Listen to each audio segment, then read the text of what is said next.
लेकिन ये जरूरी है। शेरों की दुनिया का यही नियम है कि बड़े होकर शेरनियां अपने परिवार के लिए शिकार करेंगी और शेर बड़े होकर अपने लिए नया परिवार ढूंढेंगे और उसके मुखिया बनकर राज करेंगे। इसलिए ये यंग मेल लायंस उदास, निराश और हैरान रहते हुए अपने प्राइड की सीमा से बाहर निकल जाते हैं और कुछ टाइम अपने भाइयों के साथ या फिर अकेले यहाँ वहाँ भटकते रहते हैं। भूखे प्यासे होने पर शिकार करने की हिम्मत जुटाते हैं और आगे बढ़ते समय के साथ जब ये कई बार सफल शिकार कर लेते हैं तो इनमें वो साहस आ जाता है जो किसी और प्राइड पर हमला बोलकर अधिकार जमाने के लिए जरूरी होता है। इस समय ये यंगस्टर्स मजबूत और रौबीले शिकारी बन चुके होते हैं जो किसी प्राइड में मौजूद शेर को खुली चुनौती दे सकते हैं। उस प्राइड में मौजूद शेर जो 1 से 4 तक हो सकते हैं, उनसे इन शेरों की भिड़ंत होती है।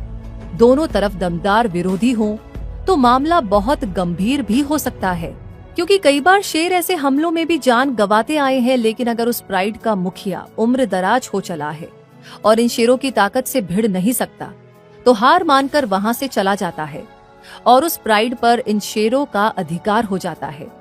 और जब शेरनियां इनके दमखम को स्वीकारते हुए इन्हें प्राइड का मुखिया स्वीकार लेती हैं, तो ये नया प्राइड इन शेरों का नया घर बन जाता है, जिसकी रखवाली इन्हें अगले 3 से 4 सालों तक करनी होती है।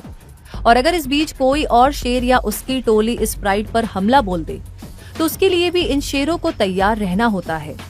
और इस तरह शेरों के ये आपसी हमले और अधिकारों की लड़ाई चलती रहती है। प्राइड में शामिल हुआ नया मुखिया पहले से मौजूद बच्चों को मार देता है, क्योंकि वो चाहता है कि इस प्राइड में जो भी बच्चे हों वो उसी के हों। इस वजह से भी बहुत से बच्चे अपनी जान गंवाते रहते हैं। जो उम्र दराज या सामना करने में कमजोर पड़ा शेर प्राइड से बेदखल कर दिया जाता है, वो अक्सर जख्मी और मजबूर होता है। उस समय वो जानता है कि अब उसमें इतनी ताकत नहीं बची है कि वो किसी नए प्राइड पर हमला बोलकर अपना अधिकार जमा सके, और कोई और प्राइड उसे अपने इलाके के आसपास फटकने तो देता ही नहीं। तो ऐसे में सबसे दूर जाता हुआ ये सीनियर लायन अकेला अपनी बाकी जिंदगी गुजारता है। अपनी क्षमता के दम पर शिकार करके पेट भरता है और ज्यादा जख्मी होने की हालत में जल्दी ही दम भी तोड़ देता है। और कोई नहीं जान पाता कि कभी अपने रौब और दहाड़ से पूरे जंगल को हिला देने वाला वो शेर आखिर गया तो कहाँ गया। ऐसी सिचुएशंस का सामना करने की वजह से ही जंगलों में शेर 8 से 10 साल की उम्र जीते हैं, जबकि शेरनियां 15 साल की उम्र तक अपने प्राइड में रहते हुए अपनी अगली पीढ़ियों को देखती हुई अपनी जिंदगी को पूरा करती हैं। ये तो शेर का एक सामान्य जीवन हुआ, लेकिन उसे होने वाले खतरों का क्या। जंगल में होने वाले खतरे नेचुरल है, लेकिन इंसानों से होने वाले खतरे, क्या वो भी नेचुरल ही कहे जाने चाहिए? नहीं ना, क्योंकि शेर की हड्डियों और खाल को इल्लीगल तरीके से बेचकर मोटी रकम कमाने के लिए उसका शिकार करना कहाँ नेचुरल हुआ। खेल और मनोरंजन के लिए शेर को मार देना भी तो सही नहीं है, और उसके इलाकों पर अतिक्रमण करके उसे दर दर भटकने के लिए और इंसानी बस्तियों में घुसने के लिए मजबूर कर देना भी तो नेचुरल नहीं कहा जा सकता।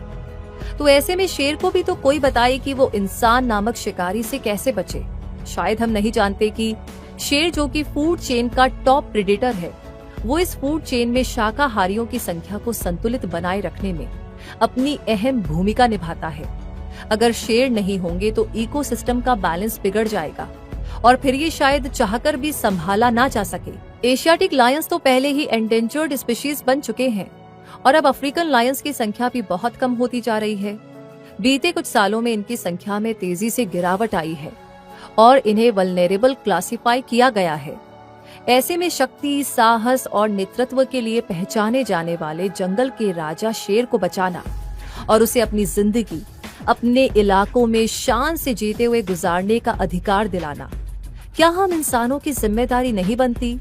सोच कर देखना, क्योंकि जो शेर की तकलीफ को समझते हैं और उसकी मदद करना चाहते हैं, उन्होंने उसे बचाने के लिए अवेयरनेस स्प्रेड करना शुरू भी कर दिया है।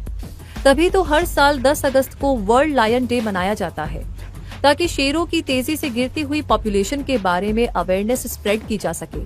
अब इसमें हम कैसे अपना कंट्रीब्यूशन दे सकते हैं, ये सोचने की बारी हमारी है।